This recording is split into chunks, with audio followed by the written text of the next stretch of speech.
हाय किन्ने सख्त हो गए ने कायनात दे इंसान, किन्ने सख्त हो गए ने कलमा पढ़ने वाले मुसलमान। जगह जगह ते जुल्म, जगह जगह ते ज़्यादतियां। यार दूर की जाना है, अजे 1 महीना गुजरिया है। आ अपने लाहौर शहर दे अंदर वेखना, एक बच्ची नू ब्याह करके अपने घर दे अंदर लैके आए ने। ये 3 बहना ने, एक दा पहले निकाह हो चुके आए। वालिदैन ने बड़ा साजो समान दे के ते गड़ियां दे के अज रुखसत कर दिता है। वो जान दे ओ जिड्डा भी पत्थर दिल होए, और जिड्डा भी सख्त दिल होए, जदों अपनी बेटी नू किसे दूसरे नौजवान दी गड्डी दे अंदर बाप लिया के बिठान दी कोशिश करदा है। अल्लाह दी कसमे बड़े बड़े सख्त दिलां दे दिल मोम हो जांदे ने। और जिन्हों 40-35 साल इंसान ने कोर रखिया होए, अज दिल दा टुकड़ा तोड़ के ते दूसरे दी गड्डी अंदर बाप बिठा रहे आए। बाप दे निकलन वाले उन्हां आंसुआं ते नौजवाना गौर करया कर, अपनी सस दे निकलन वाले आंसुआं ते गौर करया कर, अपने सालियां दे निकलन वाले आंसुआं ते गौर करया कर। और जिन्हां ने इतनी देर संभाले है, संभाल के इकट्ठा करके नाल साजो समान इकट्ठा करके तेरे नाल टोर चढ़िया है। यार कोई ते किसे दा मान रखिया करना। उस बच्ची दे कोलों इंटरव्यू लैन वाले इंटरव्यू लिया, पुछिया कि आज तेरी हालत क्यों हो गई है। कह लगी मेरी शादी नू अजे 2रा साल जारी सी, 1 साल ते बड़ा सुकून दा निकल गया, जदों 2रा साल मेरी शादी दा शुरू हो गया, मेरे खामद ने जुल्म करना शुरू कर दिता। पहले ते जुबान दे नाल ही जुल्म करदा रहा, कदी ताने किसे चीज दे, कदी ताने किसे चीज दे। मेरे कोल औलाद नहीं सी, कड़ी कड़ी औलाद दे ताने दिता करदा। कहंदा तेरे विच ते है ही कख नहीं, तेरे कोलों ते औलाद ही पैदा नहीं हुंदी। दसो ते सही ना, औलाद पैदा करना औरत दा काम है नहीं मेरे प्यारे हो। औलाद पैदा करना किसे मर्द दा काम है नहीं मेरे प्यारे हो।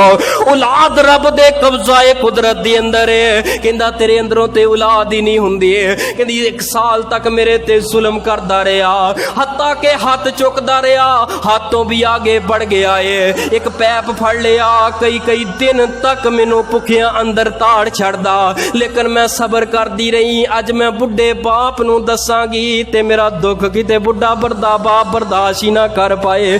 मेरे बाप दे दिल ते की गुजरन गियां, मैं नहीं दसना अपने बाप नू। 1 साल तक मैं इसे तरह बसर करदी रही हां। मैं सारी सारी रात मुसल्ले ते खलो के अपने रब कोलों दुआवां करदी रही हां। अल्लाह अज इस औलाद दी वजह तो मेरा घर नहीं वस रहा, तेरे खजाने अंदर ते थोड़ा कोई नहीं।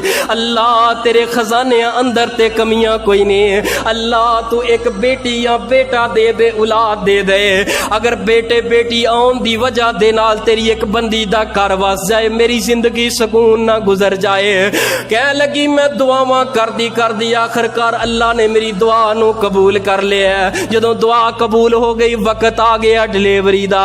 बड़े सोहने दिन गुजरन लग पे ने, बड़ी सोहनी गड्डी साड़ी चल रही है। लेकिन जदों डिलीवरी दा वक्त आया, मैं अल्लाह पाक ने सुन लीए ते अल्लाह पाक ने फुल जैसी बेटी अता कर दी है। जदों वापस असी घर दे अंदर आए आ, जो घर दे अंदर आए आ, मैं जे 4 पाई ते उठन दे काबिल कोई नहीं। मेरे खामद ने एक सोटा फड़ लिया है, मेरी कंड मार मार के मैनू बंजर कर दिता है। और मेरा जुर्म की है कि तू बेटी क्यों पैदा कीती है। ओ जालिमा तेरा दिल नहीं कंबिया, रब दी जमीन तेरा जुल्म वेख के कंब गई है। किसे ते जुल्म करन लगिया तेरा दिल नहीं हिलिया, रब दी जमीन हिल गई है, रब दी जमीन थरथरा गई है। कह लगी है मेरा जुर्म ए बन गया है, पहले रब कोलों औलाद मंगदी रही हां। ये कह लगा है कि मैं बेटी नहीं सी लैनी, मैं ते बेटा लेना सीगा। उस वक्त दे अंदर जड़ी मेरे ते मार मारी है, अज मेरी बेटी भी मेरे कोल कोई नहीं, पता नहीं किथे वे मेरी बेटी। मेरी इको ही बहन बाकी रह गई है। मेरा खामन तलाक दे के चला गया है, छड़ के चला गया है, पता नहीं किथे वे। अज जिंदगी दा 2रा साल शादी तो गुजरे ने अज दूसरा साल मेरी बेटी तो बाद, मैं बेटी दा मुखड़ा तक के नहीं वेख्या। बेटी दुनिया ते आई है, मैं किवें तकदी, मेरी जिंदगी दुनिया ते जहन्नम बन चुकी सी।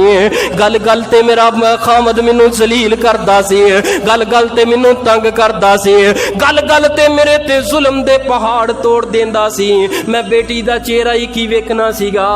ऐसी सट ऐसा जुल्म मेरे ते कीता है। मैनू 2 साल हो गए ने, मैं सीधी हो के नहीं सो सकती, उल्टी हो के 2 साल गुजार लेने।